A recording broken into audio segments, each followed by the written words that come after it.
What's the most body-freezing confession you've heard that someone casually throw into the open? Story 1. When I was a young manager, I had a young woman start working on the team underneath me. She picked up a night shift gap I had but said she would need a ride home because the buses didn't run that late. I agreed because it meant I wouldn't have to stay up until 3 a.m. when I had to be up and working at 5 a.m. And she wasn't even asking for any cash, just a ride. Done. On the way back to her place, she started opening up about her past. Out of nowhere, we had been talking about other shifts she could pick up because she was looking to make more money if there weren't limits on overtime. The personal story she shared? It was the 1-year anniversary of her brother taking his own life. She had found him. She had exhausted the patience of the people who were letting her stay at their rental for free out of sympathy and had run out of the money her brother had left her. He took his life because he couldn't take it anymore. She said he apologized a lot in the note he left, but she understood. Their father had abused them both since they were little, forcing them to do terrible things to each other and to him or their mother. Her older brother knew it was wrong and eventually contacted the police through a school counselor, though it took effort to get people to believe him. The parents were eventually caught and convicted of making and distributing illegal material involving children, among other crimes. The kids went into foster care with no other real family. After he turned 18, her brother found her and tried to help them start fresh in a different city where no one knew them. She was going to school, and he worked multiple jobs to keep a roof over their heads. But he never got past wanting to leave this world, even though he felt responsible for protecting and caring for his sister. I held her hand. I cried. She sat there just wanting someone to listen. I still had to go open the store and do orders and inventory, but I didn't want to leave things like that. I walked her to her door. She clearly wasn't ready to be alone and asked me in. The place wasn't much to look at from the outside. It was worse inside. Unfurnished, with only a child's mattress on the floor. She offered me a glass of water and told me she spent most of her time thinking about ending her life, but that the only people who would remember her brother would be their parents, and that wasn't fair. I made her promise not to do anything until I finished work. On my drive back, I remember thinking, to my shame, that the story was too unbelievable. She worked in customer service and had such a bright and cheerful demeanor when dealing with customers. I thought I was being manipulated. Why share all that with your boss? Also, to my regret, I told someone else. When I got in and started my prep, I told the night manager about one of her new staff members and my concerns. She looked it up. She investigated. Her parents had made the papers. There was an obituary for her brother. We were both pretty tough people, but it broke both of us. The night manager cried too. She wasn't scheduled the next couple of days, and she already had a key to my place. I sent her there to disassemble a futon in my guest bedroom that I already planned to replace with a proper bed. It was old but had served me well in college. The night manager and her boyfriend packed it in her car, along with some nightstands and an old coffee maker. Then she dropped off her boyfriend and went over to the girl's house. She knocked on the door and said she was there to drop off the futon the girl had bought from me. Sleepy as she was, the girl saw through the excuse and said, "He told you." The night manager admitted to it but said it was a good thing and that she was there to help.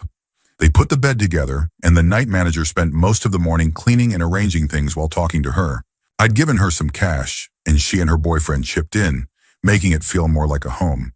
They went to Walmart and Goodwill, even did some dumpster diving, and finished furnishing her place. By then, the night manager had been awake for around 38 hours, so she and the other girl slept on the futon together. I planned to meet up with them later, but they needed the rest. We met the next night instead. After that, the girl often spent time with whoever wasn't working, though she was putting in a lot of hours herself. We tried to help her develop a support network. I wish I could say the story had a happy ending. Maybe if we'd been better people. Maybe if I'd been more sober or cared more back then. But neither of us were sober longer than necessary, and substances were always part of the environment. We cycled through partners often. That first boyfriend the night manager had, he lasted about 2 weeks after that. We never offered her drugs or encouraged her drinking, but it's not like we were sober around her either. I left for a better job and didn't stay in close contact. That girl? I found out from the night manager that not long after I left, she started using substances. She eventually turned to exotic dancing to fund her addiction. And then, she ended her life. Every now and then, when I have a good day, I remember all of that, most of the conversations I had with her. I remember how incredibly cheerful and genuine she seemed with customers, despite everything she carried inside. And I cry. The world should have done better by her. I should have done better by her. Story 2. At a teenage sleepover, my friend told me that the leader of their church had been assaulting her whenever he had the chance, and that she was scared she might be pregnant. Just before that, we had been chatting about Take That versus Backstreet Boys. We were 13. She had written about it in an essay we had been assigned that same week, and our teacher had an absolute meltdown, but in the best possible way. She made it clear none of it was the girl's fault, called her parents in to make absolutely sure they believed her and would support her, called the police, and got social services involved to get her into specialized treatment. Her parents drove her home, and then her father went for a walk to their formerly trusted family friend's house. I heard the police came, but nobody was arrested that night. Rural Norway rules. If you stop right now, I don't have to do paperwork. Don't make me come back. My stepfather mentioned seeing the preacher limping around on crutches, and my mom just said, good. There was a court case. Of course, many people in the church claimed that the 13-year-old had somehow seduced the adult and accused her of ruining the reputation of a good man. But the judge didn't buy it for a second, and that man went to jail in the end. Still, my friend never truly recovered. She tried really hard. She received inpatient treatment for anorexia and self-harm, developed from the stress. Even now as an adult, you can see that she's carrying something heavy wherever she goes. I love you, E. None of that was your fault, sweetheart. I'm so sorry that evil person took so much from you. Story 3. I worked as an editorial assistant, the most junior position, on a magazine that had a very old readership. We often joked that if subscriptions dropped, it was because the subscribers had passed away. The magazine was UK-based, and most of the readers were American. We had an active letter section where people would write in with their memories. It was the 1990s, so everything came through the mail, and I was in charge of handling those letters because nobody else wanted to do it. I found it fascinating. We usually only published cheerful reminiscences, but people wrote about all kinds of things. We frequently got letters asking if we could help find a missing person, which always made me feel sad. After all, there wasn't much a 24-year-old sitting in London could do to find someone's daughter who disappeared in Dublin 30 years ago. But the war stories, oh my goodness, they were incredibly graphic. I won't go into the more routine accounts of wartime violence, but one story in particular still haunts me. If you have a vivid imagination, you may want to stop reading here. A person who had immigrated to the US after the war wrote about his time as a night warden in London during the bombings. He said the one experience he could never forget was when a group of around 30 factory workers sought shelter in a factory basement during an air raid. It should have been safe, except that the factory they worked in used a lot of boiling water. The building took a direct hit and one of the main pipes burst. By the time rescuers cleared the rubble, everyone inside had been either boiled or steamed alive. When they tried to remove the bodies, the flesh would come off the bone in their hands. Like cooked chicken, he said. I have never wanted to unread a letter more than that one. Story 4. In high school, I went to a friend's house to hang out and smoke. This kid was a little sketchy, but I'd known him pretty much my whole life, and we had always been good friends. When I got there, 2 guys were there that I had never seen before. Those guys proceeded to tell us about what happened the night before. They had helped their friend set his house on fire because he had killed his grandparents with a machete. They told us how they had smoked in the house with the bodies of the grandparents and the dogs he had also killed. The guy who committed the murders had been on a 3-day drug binge. His grandfather had tried to stop him from leaving the house, so he picked up a machete and attacked them. They said he had videos on his phone of him poking his grandmother's eyes with a machete and other extremely disturbing things. This happened in Oklahoma, if anyone's curious. The guy's name was Kyle Smith, and he received life in prison plus 10 years. The 2 others, the ones who helped him burn the house and stayed there, were also arrested and spent time in prison. Story 5. A few years ago, my mom picked me up so we could grab food on my birthday. Out of nowhere, she brought up a memory from when we had gone to Disney for a cheerleading competition I was in. The only thing I had asked for during the trip, besides food, was this round Minnie Mouse plushie filled with soft, squishy beads. It was so squishy and soft, and I took it to my mom and asked if I could have it. She said no, and I just assumed it was a typical parent no for no real reason. That day in the car, she casually explained why I ended up getting it on the last day of the trip. At the time, she and my biological dad were still married, and he had drained their joint bank account at a strip club. Her friend who was with us, because her daughter was also on the team, had to cover dinner for us that night. I had no idea. The next morning, my mom had to call her job and ask for a paycheck advance to cover the next 3 days, since we weren't leaving until Saturday morning and our resort package only included breakfast. That meant we would have had no food for over 3 days. I already disliked my biological dad by that point, but I couldn't believe he'd be that reckless. I believed he would do something irresponsible, but not that he'd leave me and my mom without food for days. I still have that plushie, by the way. It's in my closet. My biological dad? No contact. Story 6. I have a family member with dementia. She can't remember names but recognizes faces, and she has difficulty communicating. I brought some old family photos to give us something to talk about, thinking she might enjoy seeing them. When I showed her a photo of her uncle, she suddenly became serious and incredibly clear-headed. She said he had assaulted her sisters and that her older sister had once tried to convince her to visit him so that she wouldn't have to endure it anymore. But she had refused to go over there. He lived next door. That one choice created a lifetime of bad blood between her and her older sister. I had always known they didn't get along, but I never knew why. Hearing her recount this story so clearly, with names and detail, was shocking. I hadn't seen her that lucid in years. The strange part is, I knew Uncle D. We had visited his house many times, and I had fond memories of him. So now I'm left wondering, was this some false story created by her dementia? Or was it a real memory, one that left such a deep scar that even dementia couldn't erase it? Story 7. One of my mom's friends, a small and friendly older man, once gave me a job at the cleaning service company where he worked. I was 18, and it was easy money. He was chatty and helpful, and over lunch one day, he started talking about how he didn't hear well in one ear. Then he casually told me he had been tortured in his home country, a Latin American country that had been under military rule at the time. He described being tortured with electric shocks and slaps to the ear until he passed out. When he regained consciousness, he found himself in a mass grave. He figured they had thought he was dead and dumped him there. He woke up, crawled out from among the bodies, and somehow made it home. This tiny, kind old man had survived something that the word hell barely even begins to describe. The kind of trauma that would destroy most people. And instead, he survived. He told death to get lost and went on to live a life full of kindness, humor, and peace. It redefined the word tough for me.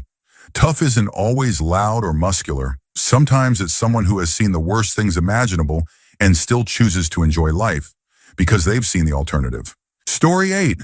My grandmother married a man almost 20 years younger than herself shortly after my sister and I were born. When we were about 2 years old, our mother went into a psychiatric facility and we were placed in our grandmother's care. About 4 or 5 months later, my sister developed what my grandmother thought was a urinary tract infection, but upon medical examination, it was discovered that she had contracted gonorrhea. Long story short, an investigation was opened, and my grandmother's husband was arrested. Nearly 2 decades passed, and although my grandmother had divorced this man, she remained friends with his 2 sisters, one of whom was about 15 years younger than their brother. During a 4th of July celebration, both sisters attended. They informed my grandmother that her ex-husband had been released from prison and was now living in a facility for offenders. That's when the older sister dropped a shocking comment. It didn't stop him last time, and it won't stop him this time. We all stared at her, stunned. What do you mean last time? Apparently, just before marrying my grandmother, he had been released from a mental institution. He was hospitalized after being caught abusing his youngest sister. The entire family knew he had a history of this behavior and kept it quiet, hoping that because his first offense occurred when he was technically a minor, 17, the hospital stay had cured him. Then after he reoffended, they chose not to mention any of this for nearly 2 decades, while remaining close to our family, the same one devastated by what he had done. Needless to say, we all cut off contact with them. Story 9. I was at an engagement party when an older man began talking about an experience he had while working in a town that had recently been affected by an ethnic-based civil conflict. He and his co-workers had discovered that a group of men from one side of the conflict had been assaulting young girls, primary school age, from the other side. He said that he and his co-workers decided the only way to stop it was to track down where the men lived. Then over the course of one night, they went to each house, executed them, and left the bodies in the street as a warning to others who might try to do the same thing. He didn't express remorse for what they did. What haunted him more was what those men had been doing. I remember him saying something like, "Those men had no reason to be alive. I won't mention more about where or when this happened. The topic came up because another guest at the party was from a place very close to where it occurred. Story 10. I used to work nights at a hotel. One week, I was scheduled for the latter half and missed the fact that we were housing a family friend of the general manager. This family friend was an elderly lady, at least in her early 80s. She came down to the front desk around midnight looking for a bottle of water and ended up staying until about 3 a.m., just chatting with me about general life stories. It was a quiet night, so I didn't mind. Then she told me why she was really there. She had been deemed mentally unfit to be unsupervised and had attempted to leave the state with her friends against her husband's permission. He was her designated supervisor. She ran off anyway, which led to the police having to track her down. Her kids decided to house her at the hotel for a while. She then started talking about her husband, explaining how much she hated him because of the trauma he had caused their son, forcing him to work a dangerous logging job in his early 20s, which resulted in a serious injury. She shared multiple stories about that. To top it off, she told me that her kids were supposed to bring her medication, but hadn't, and that it had been 3 days. One of the medications was lithium, along with a mix of antipsychotic and age-related medications. She said she was prescribed lithium because she had once hated her husband so much that she tried to run him over with her car. She had been institutionalized for a few weeks after that. I made an excuse to step into the back office to get out of the conversation. Before I did, she asked if she could be moved to a different room because she wanted a better view. I deferred the request to the morning manager, since we didn't usually honor that type of request. Flash forward to the next morning. While I was training a new breakfast worker, this lady had a full-on psychotic episode and ended up sitting in the dining area wearing nothing but a bath towel. That's an entirely different story, but I thought it was necessary to include. Story 11. This isn't exactly a confession, more like an incredibly uncomfortable offer. I had been single for a while and wasn't too bothered by it. I just wasn't in the right headspace for dating. One day I went to catch up with an old friend I hadn't seen in years. During a conversation about relationships, he suddenly offered to let me sleep with his girlfriend. For money. I thought he was joking at first. He was absolutely serious. His girlfriend wasn't there, and she definitely had no say in this so-called arrangement. She wasn't an S worker or anything, just a regular woman in a relationship.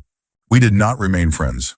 Over time, I found out a lot more about how controlling and abusive he had been toward her.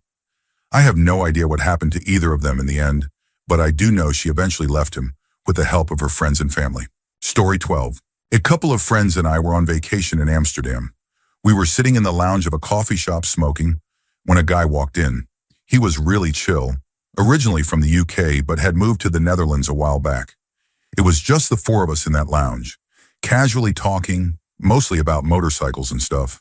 At some point, my friend asked him why he moved to the Netherlands. As he began to explain, his expression slowly changed into that distant, thousand-yard stare. He said he used to live in the UK and that one night someone broke into his house while he was there. He got up, fought the burglar, and managed to knock him out. He tied the guy up and called the police. But the police never showed up. He thought they just didn't believe him. He kept calling. An hour passed, and the burglar was still tied up inside his home. Out of frustration and fear, he dragged the guy outside, poured gasoline on him, lit a lighter, and then called the police again. He held the phone near the tied-up man and screamed, "Help me! He's going to kill me! He's going to burn me alive!" That's when the police finally showed up. They arrested both of them. In the end, both went to prison. After his release, the man started a new life in the Netherlands. And the way he told the story, the silence, the distant look, made it feel very real. We all sat there in silence after he finished, unsure of what to say. Then he snapped out of it, and we continued our conversation like normal. But honestly, we were nervous for the rest of the night. Story 13. We were standing around at work. Maybe 5 or 6 of us just making jokes and telling stories. Even the boss was hanging out. One of the newer guys started telling a story like it was going to be funny, something for everyone to laugh at. He said he and his cousin went to a party trying to hook up with a couple of girls. They paired off, but his cousin got rejected and stormed off home, leaving him behind. Later, he woke up drunk and realized his cousin wasn't there. He panicked, thinking something bad had happened. Then out of nowhere, he pulled out a knife and demanded the girls' phones. He kept asking what they had done to his cousin, convinced they had hurt him or had someone else do it. He held them there, terrifying them, demanding answers. Eventually, his cousin called him and admitted he just got angry and left after being rejected. The guy gave their phones back and just sat in their apartment until his cousin came back to pick him up. Everyone was just staring at him, speechless. My boss walked away halfway through the story, probably so he wouldn't be part of that conversation.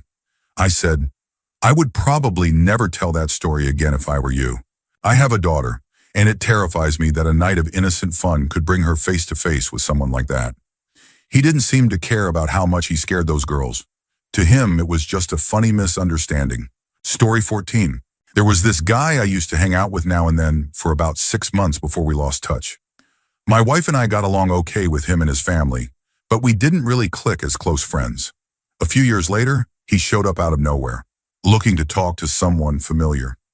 I'd been through tough times myself, so I invited him in and asked how he'd been. He started explaining that he was stressed out. His wife had recently gotten injured and told him it was okay to seek romance elsewhere to cope. They were in an open relationship. But instead of making any kind of rational decision, he texted his 12-year-old stepdaughter and her 13-year-old friend about it. He told me the whole story from his perspective and then said, I told her she couldn't buy a new movie, so she stole my phone and sent all those texts to her and her friends' phones to get back at me. Then he casually said he was taking a plea deal and going to jail for 5 years. We didn't say anything remotely supportive. He just got up and left. Now he's on a registry for life. Even he didn't seem to believe his own excuse about the text messages. We ended up moving before he got out of prison. That wasn't the only reason we left, but it was the start of our maybe we shouldn't live here much longer discussions. Story 15. One day, out of nowhere, my dad opened up about the last time he saw his father. Apparently, his dad was an alcoholic who used to beat my dad, his brother, and their mother after nights of drinking. One night, my dad and his brother had had enough. They stayed up waiting for their father to come home. As soon as their dad walked through the door, my uncle threw a heavy raincoat over his head. Then both of them started beating him. My dad said he kept hitting him for about 10 minutes, even after his brother told him he'd gone limp. Eventually, he snapped out of it. They dragged their father outside into the street in the middle of the night and never saw him again. My dad told me all this while we were out driving on an errand. Then he added, You're about to meet your great uncle, my uncle, who I haven't seen in decades. He knows where your grandfather is. We got to this house, met my great uncle, and had a brief catch-up. Then he told my dad that their father had recently passed away in a hospital from cancer. Even though my great uncle had a way to contact my dad, he never did. He offered no explanation and refused to talk about what my grandfather's life had been like all those years, other than confirming he remained an alcoholic. That was the most I've ever learned about my family, before or since, and it was a lot to take in as an 11-year-old. Years later, I realized something else. My dad lost both his father and his brother under similar circumstances. He had beaten both of them before they stopped speaking, and both of them later died of cancer as alcoholics. Story 16. My mother once told me what finally made her decide to leave my father. They had an age gap marriage. She was 20 when they married, and he was in his 40s, a Vietnam War veteran with severe PTSD and a dangerous addiction to meth. One night, after a drug-fueled bender, he had a flashback episode. He had no idea where he was, when it was, or who was around him. I was just a toddler, about 14 months old, and he went into my room, picked me up from my crib, and began holding me like a hostage. My mother said he was pointing a firearm at my head, screaming at her and my infant brother to stay back. He even fired the weapon in the house, though thankfully no one was physically harmed. He was arrested soon after. The strange part? She didn't leave right away. It took her another year or so to finally walk away. Then 2 summers ago, she got extremely drunk. She leaned over and whispered in my ear, asking if I remembered whether or not I had enjoyed it when my father had assaulted me as a toddler. That moment was chilling. I had always sensed something had happened to me because of certain medical and psychological struggles growing up, but I had no idea that's what it was. And she said it so casually, so cruelly. Someone once said, "You can't choose your family," and that's never felt more true. My father lost all parental rights long ago. He later had another daughter and gave her the same name as mine, which is disturbing. My mother has been cut off completely and removed from every corner of my life. I just try to keep going and be the person people describe me as today, but I carry a lot of darkness most never see. Story 17. I've shared this before, but it still sticks with me. I used to work in a rough warehouse, the kind of place that would hire almost anyone. One day, a new guy started. I'll call him Bill. He had this wide-eyed, slightly off look, but if you talked to him, he seemed intelligent and friendly. He always wore baggy jeans. One day he scratched his leg and lifted his pants slightly. That's when I noticed the ankle monitor.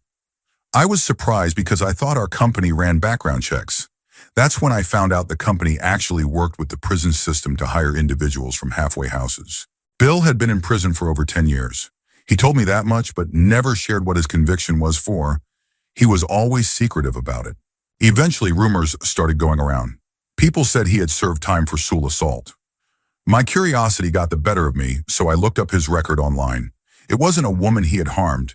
It was a 16-year-old girl. I didn't tell anyone what I found, but from that moment on, I saw him very differently. Then one day, Bill told me something unsettling. He said he had been riding his bike to Walmart when he saw a pretty woman, and it made him feel funny. He said he panicked and rode away quickly because he was afraid he'd act on impulse. I didn't know what to say. I just nodded and replied, "Oh, wow." And that was it. But I never felt the same around him again. Story 18. My grandfather was sitting at the dining room table one day when he suddenly began to cry. I asked him what was wrong, and he simply said he was remembering the little Italian soldier who saved his life. My grandfather had served as a paratrooper in the French Foreign Legion, 3RF. He was stationed in Algeria during the conflict and saw a lot of action. But this one story haunted him the most. They were out on patrol and my grandfather was the point man. He was relatively new at the time. Another soldier, an Italian, came up beside him and told him to stop and check their surroundings. The area was perfect for an ambush. My grandfather scanned the area ahead, and just then, the Italian shouted, "Get down!" He shoved my grandfather to the ground and fired a burst toward their right. Return fire erupted immediately and the Italian went down. My grandfather's unit took cover and fought back.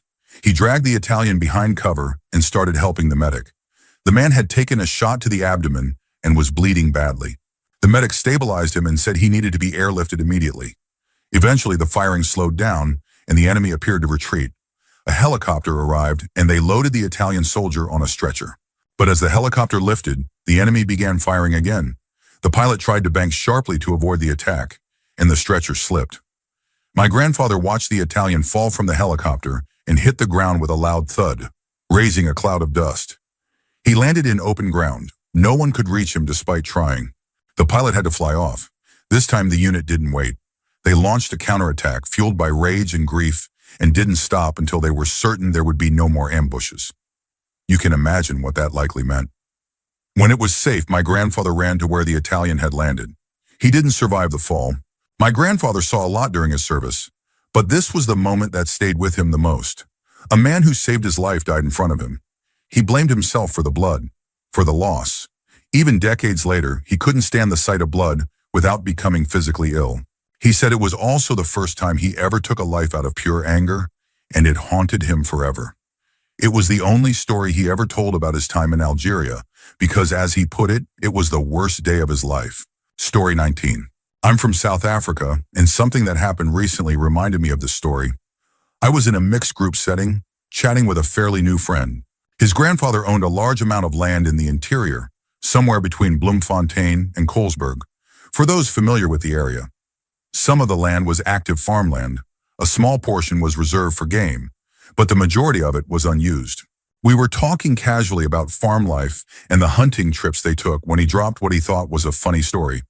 Apparently, they found out that some of the farm workers' families were considering filing a small ancestral land claim on one of the unused parcels. When his grandfather heard about this, he gathered some of the family and immediately went out and bulldozed every old grave they could find, just to eliminate any evidence of prior residence. We all stood there in stunned silence. No one laughed. I still vividly remember that moment, even though it happened over a decade ago. The worst part? He was genuinely confused as to why people were upset and began lecturing him about how wrong it was. Story 20. I was having a conversation with a coworker about relationships when he suddenly smiled and said, "I warned my wife and her mother that if my wife ever cheats on me, I'll cut off her head with an axe and leave it in front of her mother's door. So her mother knows what kind of person her daughter really was." He has 2 children with her. I was so shocked I didn't know what to say. He just continued talking about something else, as if he hadn't just said that. Sadly, that wasn't the first time I'd heard something like that. A taxi driver once told me something very similar. He said his wife had asked for a divorce, and he told her the only way she'd be leaving him was if he killed her. When I asked why he would say something so disturbing instead of just giving her the divorce she wanted, He said he had invested too much in her and couldn't let her go live a happy life with another man. Story 21. When I was 16, I was at a bonfire party with some new friends I'd met during a short course. We were drinking cider and playing Never Have I Ever. One guy said, "Never have I ever killed someone," and then drank. We all froze. Someone asked him what he meant. He said that back home he had been part of a gang and that his initiation had required him to take someone's life. He told us not to tell anyone. He didn't make a direct threat, but the implication was definitely there. He was from another country and had a very common name, so there wasn't much we could do. Also, when I was 16, I went on a road trip with my parents. We were on our way to visit a mountain village when my dad picked up a hitchhiker. He loved meeting people and wasn't small, so he usually felt pretty safe. But something about this guy felt off from the start. We told him where we were going, and he suddenly claimed to be a police officer investigating a series of assaults in that same village. Then he turned to me grinning and said, "You better be careful up there. You might have to earn your money in a different way." I froze. I just laughed nervously. We dropped him off as quickly as possible and never spoke of it again. But that moment has stayed with me ever since. Story 22. About 10 years ago, I went on a date with someone I thought was a nice guy. He was a Marine. I was visiting my hometown near Camp Pendleton.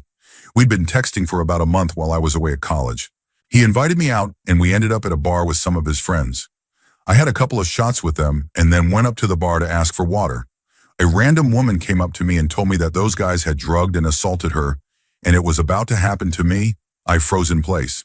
I started frantically calling and texting all my closest friends, begging them to come get me.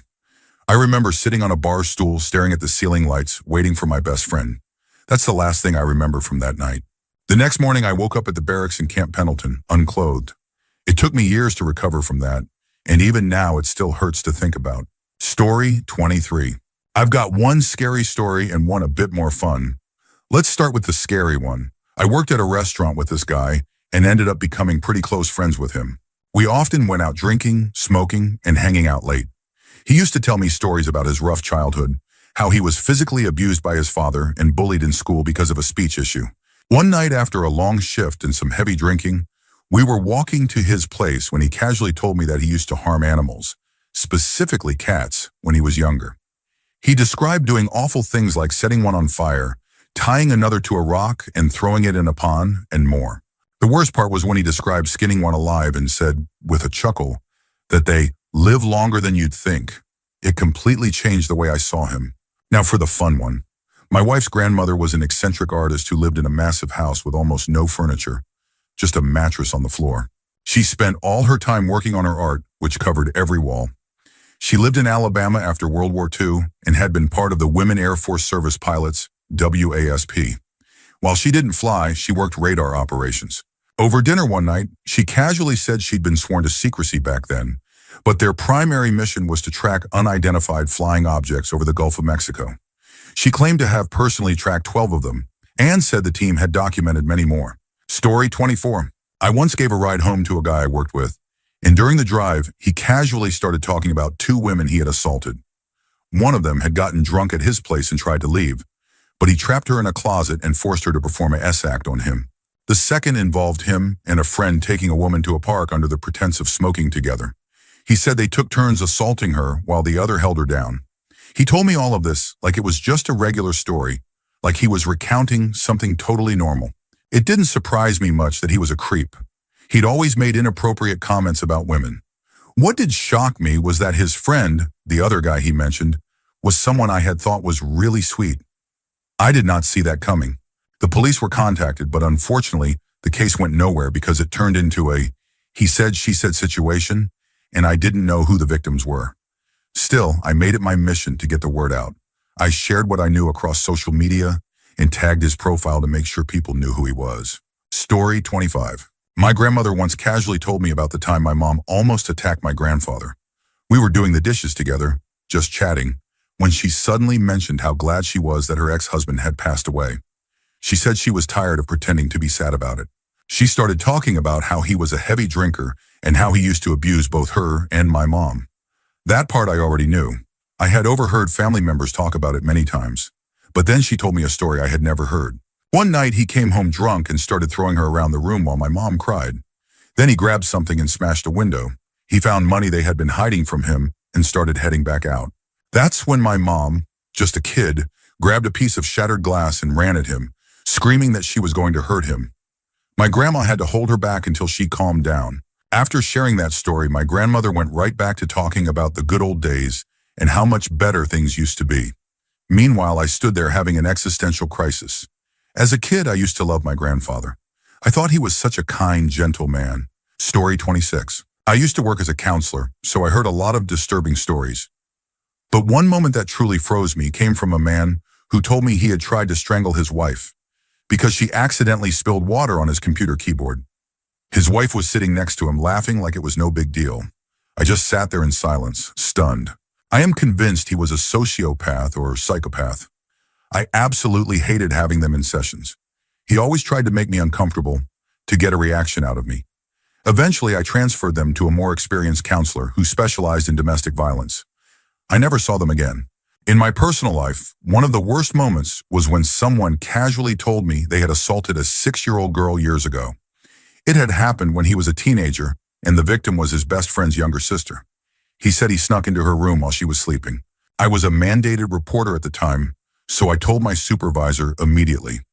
But since it had happened over 15 years earlier, and I had no proof or identifying information, there was sadly nothing that could be done beyond documentation. Story 27. This one might count. Back in college, I had a part-time job grading mandatory essay papers. Many states require students to respond to writing prompts, which are then sent to neutral agencies to be scored. One prompt I remember was from Nebraska. It featured a cartoon mouse dressed as a detective, and all the 5th graders had to write a story about it. Most of the essays were harmless, boring, and repetitive, but easy enough to grade. Then came the New Jersey 8th graders. The prompt was, tell us about a time you gave a friend advice. But it might as well have been, tell us the most traumatic thing that's ever happened to you. Easily 10 to 15% of the essays were heart-wrenching. I learned to quickly scan for the phrase, I told them this was wrong, and they should talk to their mom or maybe a teacher. Those were the ones we flagged. Some essays were first-hand accounts of abuse, and others were detailed second-hand stories. Several graders quit in tears. They couldn't handle it emotionally. Eventually, we had to set up a direct pipeline to officials in New Jersey to handle reports. If we saw certain key phrases or enough detail, we flagged and referred them. The pile of referral paperwork at the front desk grew larger with every shift. By the time we got to grading Newark's submissions, I made a personal rule. If I read 3 abuse stories in a row, I was done for the day. I remember hitting that limit 3 separate times. Story 28. Back in the 1980s, while touring through southern Spain, I met a group of retired British people who had served as part of the Home Guard during World War II. What I didn't understand at the time, but quickly came to realize, was that many British citizens genuinely believed German occupation was inevitable, especially after France fell. These Home Guard members, often portrayed as something of a joke, had actually been trained in deadly serious skills. They knew how to kill. They were trained in creating improvised explosives from household products, sabotage, smuggling techniques, coding messages, and espionage. They even knew how to use distraction tactics, like having a young woman flirt with a soldier just long enough for someone to silently eliminate him with a blade to the neck. It was intense stuff, survivalist and brutal. But rather than let those skills go to waste, these people ended up using their expertise in smuggling to support humanitarian efforts. For example, they found ways to hide food in shipping containers so that at least some of it made it to civilians in African conflict zones instead of being seized by soldiers. Story 29. I usually tell this one pretty simply, but here's the full story. I was about 11 years old, sitting in the car when a debate came on the radio about abortion, pro-choice versus pro-life. I told my mom I could never get an abortion because I believed all life was valuable. That moment stands out to me because, at that point in my life, I had already been through so much. I'd been abused by my mom, removed by Child Protective Services in the middle of the night, and had periods of homelessness with her. And still, nothing had left me as speechless as what she said next. Without turning to look at me, she just stared forward and said, I was going to get an abortion with you. I wanted to. I looked at her shocked. She kept talking. Maybe I asked her a question. But she went on to explain that she had gotten pregnant after reconnecting with my biological dad, who she'd met in a recovery program. When he denied the pregnancy, she moved back home to a different state. She ended up getting back together with an abusive ex and planned to terminate the pregnancy. She told me she had already had one abortion before. Then she dropped something even more shocking. The abusive boyfriend beat her every day trying to make her miscarry. He pushed her downstairs, hit her stomach with objects, anything he could. But one night, alone and desperate, she felt something speak to her. She said she believed it was God, telling her that this baby, me, was created for a purpose. From that moment, she said she knew she couldn't go through with it. She stopped using drugs and fled back to my biological dad. And that's when my stepdad entered the picture. That was the day I became pro-choice. My mom had been hurting me on purpose for years and had changed her mind. That single decision shaped my whole life. I didn't say anything to her at the time, but I hated myself for a while after that conversation. My mom had a horrific past. Everything she did to me and my brother had been done to her, multiplied. She rarely talked about what her life was like before foster care. I do feel for her, in a way. She gave me the same start in life her parents gave her. I just got opportunities she never did, and I've tried to make better choices. Still, hearing that as an 11-year-old completely changed how I saw everything. Story 30. My grandparents casually dropped a bombshell one day about almost giving my dad up for adoption. I later told my dad, and he was absolutely shocked. He had no idea. Over time, he reflected on it and said a lot of things from his childhood started to make sense. The story itself isn't nearly as harsh as it sounds, but here's the context. My grandparents were non-Jewish German citizens. They came from fairly normal to upper-class families during World War II. They were too young to be involved in the Nazi youth movement, probably around 10 years old at the time. They met after the war, got married, and eventually had 2 kids. My dad was the third. At some point, my grandmother's sister, who was unable to have children, asked if she could adopt their third baby, my dad. It nearly happened, but my grandmother backed out at the last minute because she just couldn't go through with it. After that, they had my dad and eventually immigrated to the United States. They ended up having 6 boys in total. My dad's big realization was how differently his aunt had always treated him. She would give him extra special birthday presents, more attention, more affection. He never understood why until this came out. She had nearly raised him as her own. It suddenly made a lot more sense. This whole story came out casually during a weekend trip I took to visit my grandparents. My grandpa liked to drink his Busch beer and often shared old stories after a few. That day, they told us a lot more family secrets. I think they knew they were getting older and just wanted someone to hear them. My grandpa was about 88 at the time. He passed away 2 years ago at 93. My wife and I still talk about that visit. It was one of those rare days where decades of unspoken family history just spilled out, and it was unforgettable. Story 32. When I was a teenager, I had a fear of flying. So my parents let me take a bus from San Francisco to Salt Lake City to visit my grandparents. The ride left late, and we passed through small casino towns in Nevada just as the sun was rising. It was surreal and unexpectedly beautiful. At one stop, an older hippie guy got on the bus and sat near me, next to 2 teenagers who had that wannabe gangster vibe. They started talking, and it turned out they all had spent some time in prison. The teens had been locked up for minor, typical teenage stuff, but the hippie, his story was different. He told them he had done serious time for beating a man into a coma. He spoke about it with such coldness and detachment, like it was just some random thing that happened to him, not something he was actually responsible for. He even said his sentence was extended because the victim died from the injuries, while the hippie was still in prison. But the way he said it, you'd think the guy had died just to spite him. It was chilling how he treated such a horrific act like it was just bad luck. After that story, the 2 teens stopped talking entirely. You could tell they realized they were dealing with someone way outside their experience. The rest of the bus ride was quiet. Everyone stayed silent after that.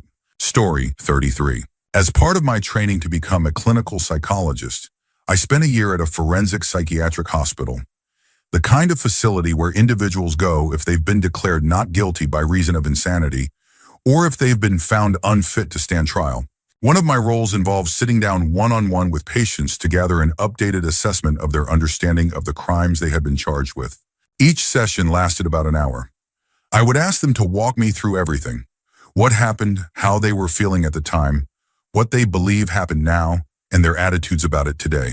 Then I had to write a formal report to be submitted for review, both for educational purposes and to help refine the patient's treatment plan within the hospital. Over the course of that year, I conducted around 50 of these interviews. The charges range from assault to sexual offenses, including against both adults and minors, murder, and in some cases, even cannibalism. Yes, there was a patient who openly confessed to having eaten part of a loved one. That year changed the way I saw everything. It's one thing to read about horrific crimes in the news. It's another to sit across from the person who committed them and hear them calmly describe the details. Story 34. My parents divorced when I was 2, so I never really remembered them being together. They handled split custody really well, and growing up I just assumed they separated due to having different lifestyles and careers. When I was 10, my mom passed away from an aneurysm, and my dad took me in full-time.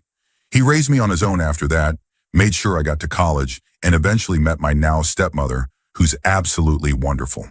In 2022, when I was 27, my dad and I were having a beer together, just chatting about life, family, and the past. Nothing too deep, until he casually said, "Well, after your mom cheated on me is when I started the divorce stuff."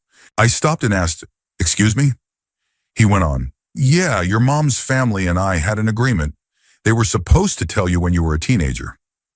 That never happened. I had no idea my mom had cheated on him. I checked with a few family members on her side and thought back on certain memories. And yeah, it all added up. She had. My dad could have gone to court, taken full custody, shut her out of my life, and still been legally justified. But he didn't. He put my well-being first.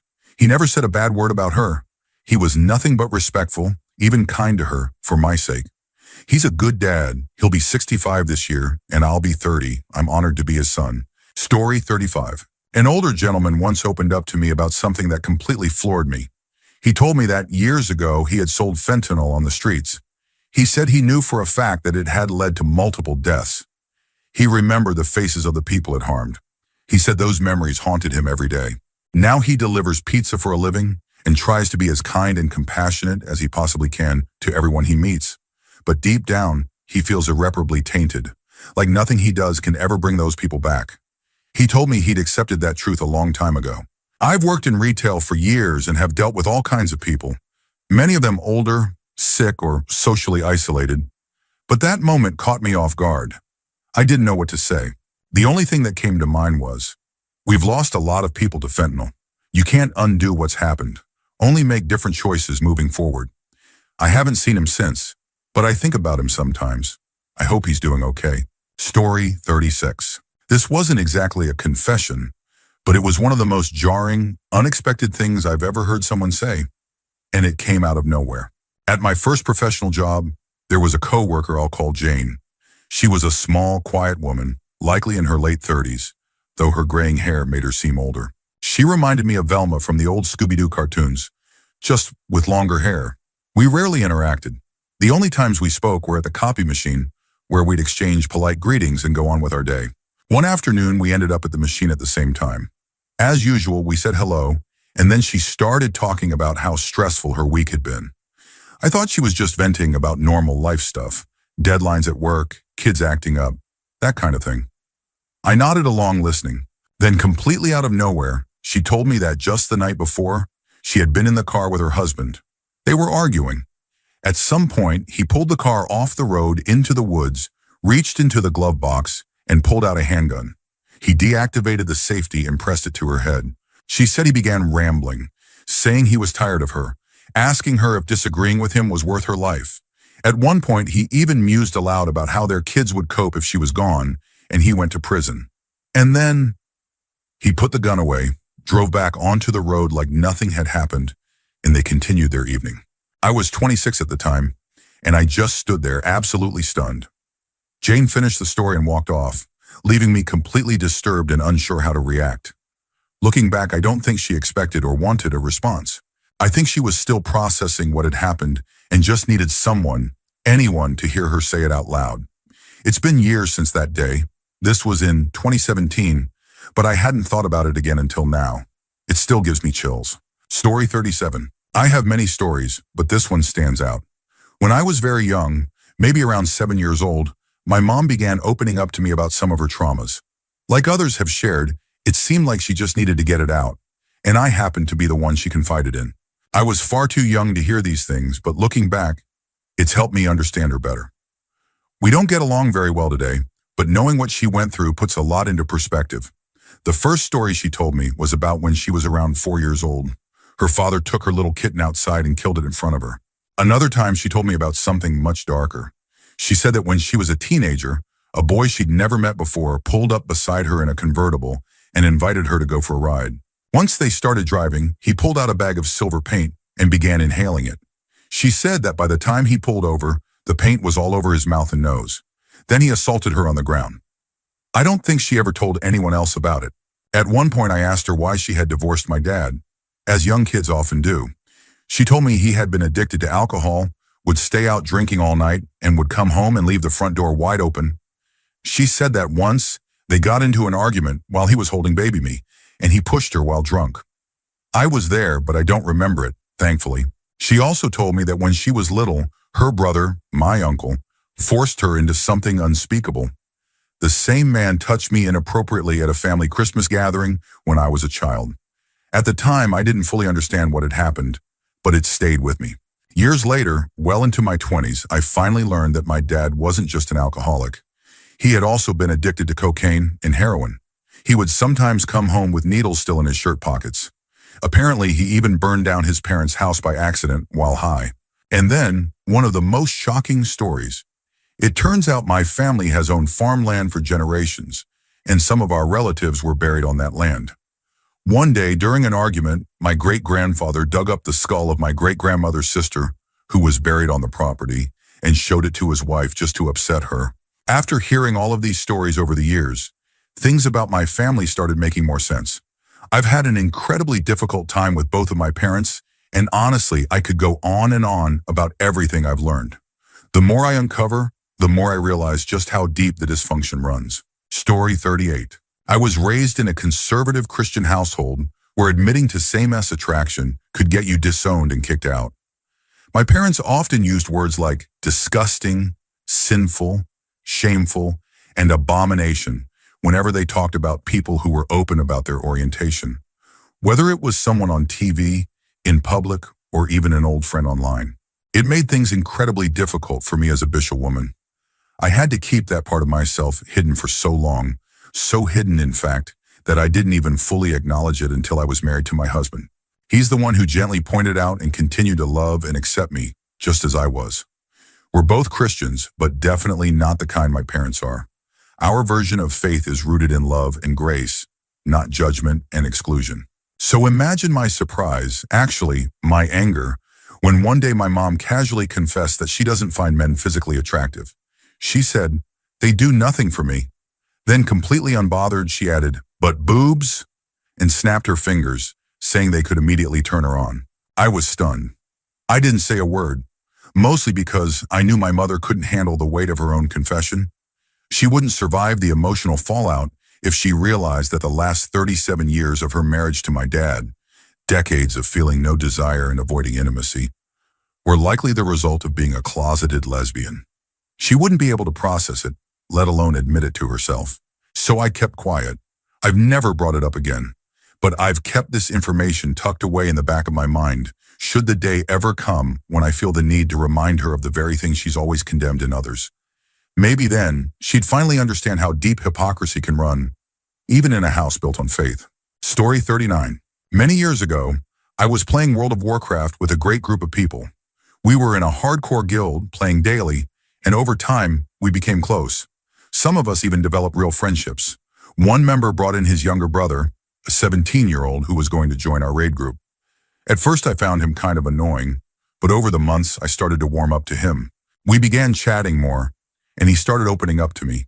He asked for advice about school, relationships, and his dreams. He once told me that he had fallen in love with a girl and really wanted to be a better person and have a girlfriend. But then he added, almost jokingly, that if he didn't manage to by the time he turned 18, he didn't want to live anymore. A couple of months later, he said goodbye to the guild and invited us all to TeamSpeak, kind of like Discord, but older. He played us a beautiful piece on the piano as a thank you for the time we'd spent together. He said he had to focus on his real life now. Not long after, his brother messaged me to say he had gone missing. His family was searching for him, and some people thought he might have run away. A year later, a geologist discovered his remains. He had taken his own life. It broke my heart. Looking back, the things he said to me feel haunting now.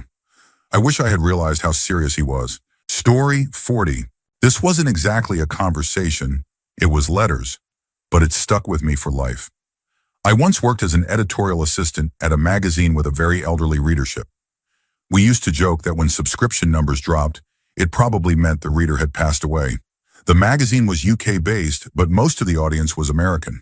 We had an active readers' letters page, and in the 90s, everything came through the mail. I was assigned to manage it. No one else wanted to, but I found it fascinating. Most of the letters were upbeat memories, which we published. But many people also wrote to us with serious, often tragic stories, especially about war. Sometimes people even asked if we could help find someone who had disappeared decades ago. I was only 24, sitting in an office in London, and I felt helpless reading those kinds of requests. But the war letters, those were something else. Many were incredibly graphic. One that I will never forget came from someone who had immigrated to the US after the war. He'd worked as a night warden in London during the bombings. He wrote about how, during an air raid, a group of 30 or so factory workers sheltered in the basement of their building. It should have been safe, but the factory used massive amounts of boiling water for its operations, and a direct hit ruptured one of the main pipes. When rescuers finally cleared the rubble, the steam had filled the basement. Everyone inside had died. The writer described how, when they tried to recover the bodies, the flesh would slip off the bones like cooked chicken.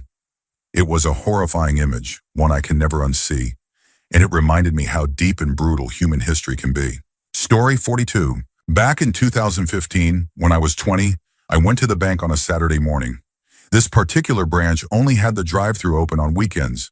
While waiting in line, I noticed an older woman standing in the drive-thru lane between my car and the one in front of me. She walked up to my window and asked if she could sit in my car, explaining that the tellers wouldn't help her unless she was in a vehicle. Being young and naive, I agreed. We made small talk about the weather, local events, nothing too serious, until she suddenly shared something that chilled me to the bone. She said her husband had passed away a few years ago, and then casually added that she kept his body in her living room. Not his ashes or an urn, his actual body. She said she liked looking at him and that she changed his clothes often.